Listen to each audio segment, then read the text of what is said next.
je suis un grand fan de l'Ancien Testament. Euh, et c'est presque tous les 2 ans, presque chaque année que je lis la totalité des livres historiques.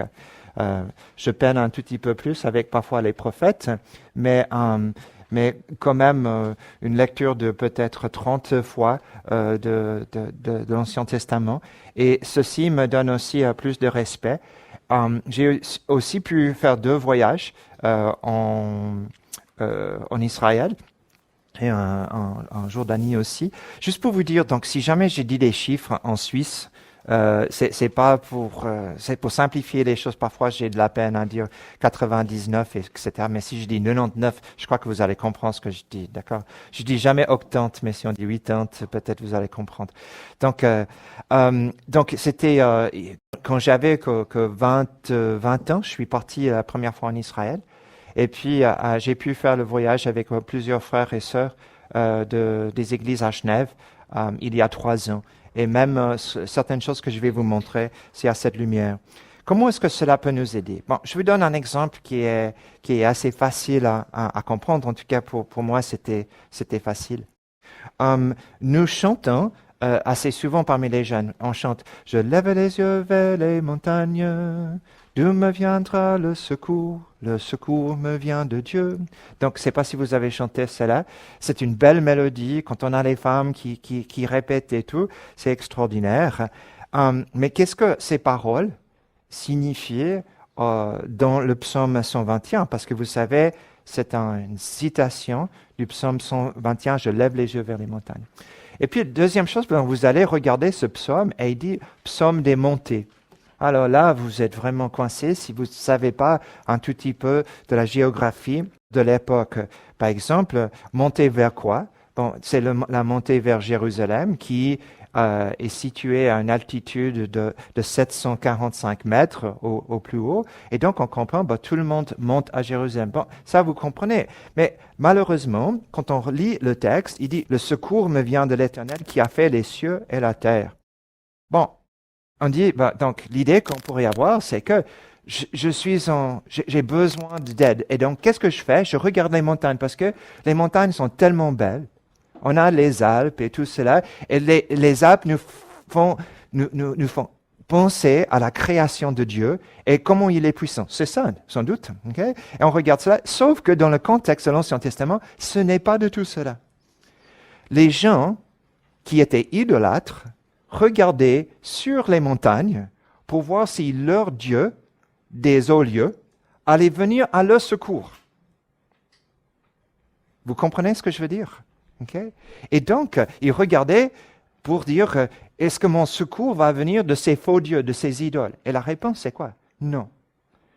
Non. La réponse, c'est que mon secours vient de Dieu qui a créé la terre et les cieux. Okay? Donc, je ne regarde pas vers les idoles, comme font beaucoup de gens, et même beaucoup d'Israélites à l'époque, mais moi, je vais à la montagne de Dieu pour chercher le créateur de la terre, le créateur des cieux. Okay? Donc, je vois qu'il y en a qui sont déjà endormis, mais je crois que vous voyez comment ça peut juste enrichir même les chants que nous chantons tous les jours. Et donc, celui-là veut dire on a un choix. Quand on chante, on a un choix. Okay? Est-ce que je vais regarder vers les idoles ou est-ce que je vais regarder vers le vrai Dieu qui a établi sa maison, sa présence sur Jérusalem? Donc, ce que nous allons faire, c'est qu'on va parfois parler des personnages. Parfois, nous allons, ça va nous mener vraiment à cette histoire de salut que Dieu a fait pour nous. Aussi, nous allons parler de l'archéologie, des objets anciens, parfois des écrits anciens. Et juste pour vous dire un peu l'idée de comment on peut regarder les Écritures. Donc, quand on regarde la Bible et l'archéologie et l'histoire, il y a 2 manières de regarder ces choses. Et une de ces manières, c'est ce que nous appelons les minimalistes. Okay? Les minimalistes sont des gens qui sont très sceptiques de tout ce qu'on trouve dans les Écritures. Et même, on ne va pas utiliser la Bible comme nous la connaissons aujourd'hui, on ne va pas l'utiliser dans nos recherches, etc. Plutôt, on va douter ces choses et puis on va rester avec les choses qui sont, entre guillemets, scientifiques. On appelle aussi cette vision une vision révisionniste. Donc, on ne croit pas que la Bible est un guide fidèle. Et puis, à l'autre côté, se trouvent les maximalistes. Okay? Et les maximalistes voient qu'il y a une forte cohérence entre ce que nous trouvons dans la Bible et ce que nous avons trouvé dans les écrits anciens, dans les fouilles archéologiques et dans l'histoire et les preuves, entre guillemets, qu'on peut trouver dans ces différents endroits. À quel point qu'il y a des maximalistes okay, qui vont dire, par exemple, que quand ils lisent ils vont, par exemple, faire des fouilles ou trouver des choses, ils vont essayer de caser l'histoire dans l'histoire biblique. Et là, c'est quand même un tout petit peu dangereux parce que quand j'étais jeune, on disait plein de choses. Par exemple, on disait qu'on avait retrouvé les heures perdues sur Ézéchias. Quand le soleil est revenu, parce que les scientifiques... Bon, c'était un mensonge, ça n'a jamais eu lieu. Mais on a tellement voulu croire que scientifiquement, on a pu prouver que le soleil a retrouvé une place de plusieurs heures plus tôt, qu'on a développé cela, puis on a gobé cela. Et donc, ce que je crois, c'est que la Bible est véridique historiquement et géographiquement. Ça, je le crois de tout mon cœur. Par contre, je crois qu'il faut avoir énormément de respect pour tout ce qui est histoire, tout ce qui est archéologique et tout ce qui est écrit, en sachant ces choses. Pourquoi? Parce que les minimalistes, ils essaient de trouver des raisons pour presque montrer que la Bible n'a pas raison. Et j'ai choisi certaines idées, je vous donne des difficultés qui existaient, qui n'existent plus d'ailleurs, mais des difficultés qui existaient. Vous savez que pendant longtemps, on n'avait aucune référence à David qui datait proche de son règne. Donc David probablement a régné autour de l'année 1000, donc de 1000 à 970, donc 70 avant Jésus-Christ. Et puis, les minimalistes ont dit, c'était un peu un Guillaume Tell, David.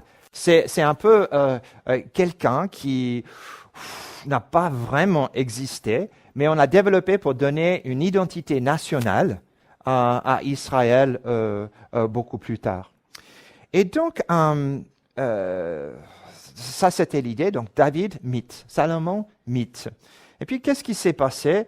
Bon, en 1993, excusez-moi, il y a Avraham Briam qui a retrouvé une inscription du 9e siècle, donc seulement peut-être 120 ans après David, qui mentionne la maison de David. Et donc, qu'est-ce qui se passe? Les minimalistes, donc, ils sont un peu coincés là, parce qu'ils ont développé toutes leurs théories, mais ils ont de la peine d'accepter ces différentes preuves qui parlent de la Bible. Il y a très longtemps, on pensait que Luc s'était trompé en appelant les dirigeants de la Thessalonique des polytarchos. Okay, des polytarchos. Parce qu'on n'avait trouvé nulle part, en dehors de ce mot que Luc a utilisé dans une seule histoire, ce mot. Et puis, donc ils ont dit, donc Luc, il a inventé cela. Et puis, évidemment, qu'est-ce qui se passe? Nous retrouvons donc que le débat est terminé parce qu'on a trouvé une inscription du 1er siècle qui appelle les dirigeants des polytarchos. Donc, Luc avait raison. Et puis, tout le monde doit revenir, donc, et changer leurs idées parce qu'ils ont voulu discréditer la Bible et maintenant, ils voient que Luc avait raison. Il y a longtemps, très longtemps, on ne croyait pas que les Hittites existaient. On croyait que c'était simplement un peuple qui existait dans les écrits de l'Ancien Testament. Mais maintenant, nous savons qu'il y a toute une civilisation avancée qui a existé parce qu'en 1906, il y a Hugo Winkler qui a trouvé plus de 10 000 tablettes, toute une bibliothèque de la civilisation hittite. Donc, on sait énormément de choses concernant ce peuple. Et puis, on pourrait parler d'autres choses. Donc, par exemple, quand on dit « mais on ne peut pas prouver cela », ça peut être Jéricho, ça peut être n'importe chose. Vous pouvez dire « oui, on ne peut pas le prouver, sans doute, et peut-être il n'y a pas toutes les preuves archéologiques qu'on aimerait avoir, mais il faut savoir que le plus qu'on fait des recherches, le plus on voit que la Bible et l'histoire archéologique et géographique vont ensemble comme ça, comme des gants. Vraiment. Et la question qu'il faut simplement poser, c'est que est-ce que vous êtes patient ou pas? Parce que si vous êtes patient, vous allez voir à travers les années que les informations que nous contenons dans la Bible, qui parlent de l'histoire, qui parlent des personnages, qui parlent des événements, qui parlent des lieux, alors c'est vraiment, bon, c'est vrai. Okay. La Bible même si vous n'aimez pas la géographie, Dieu l'aime. Okay. Même quand il parle de l'Éden, il commence à le situer à travers des rivières. Alors, on ne va pas faire cela ce matin. Et puis après, on arrive à des chapitres des gens qui ont fondé des villes, des nations. Et puis vous êtes jusque-là, vous êtes prêts à vous endormir. Mais Dieu est fasciné par cela, parce qu'il crée toutes ces nations et il est en train de peupler la terre avec ces nations. Bon, il est fasciné cela. Donc, je vais vous inviter quand même aujourd'hui à être, pendant un moment, fasciné par l'histoire et par la géographie que nous retrouvons dans les Écritures. Je lève les yeux vers les montagnes. D'où viendra le secours? Il ne viendra pas des idoles, ça viendra de Dieu.